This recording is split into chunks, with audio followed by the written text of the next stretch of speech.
तर जरांगेंच्या उपोषणाला प्रशासनाने परवानगी दिली नाही, तरीही जरांगे उपोषणाला बसलेले आहेत। उद्या मोदींना शपथ न घेण्याचं निवेदन आम्ही देऊ का, असा सवाल जरांगेने उपस्थित केला। कडक आचारसंहितेत उपोषण सुरू होतं, कडक आचारसंहितेत। मग ते कसं काय चाललं? मी डीवायएसपी साहेबाला विचारलं हे, मग आम्हालाच का आचारसंहितेचं कारण? आमचे विद्यार्थी शाळेत जायला त्रास होतो, तर मग ते उचलणार आहेत का तिथून?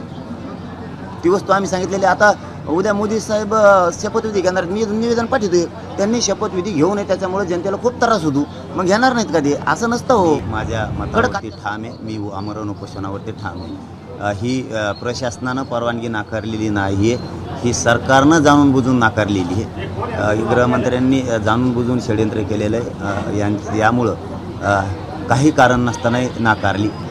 सरकारनं, शिंदे साहेबांनी, गृहमंत्री फडणवीस साहेबांनी सगळ्या सोयऱ्यांची आदेश काढलेला, ती अधिसूचना तिची अंमलबजावणी तात्काळ लगेच करण्यात यावी, यासाठी हे आमरण उपोषण सुरू आहे। त्यासाठी हे आमरण उपोषण सुरू केलेलं आहे। एबीपी माझा, उघडा डोळे बघा नीट।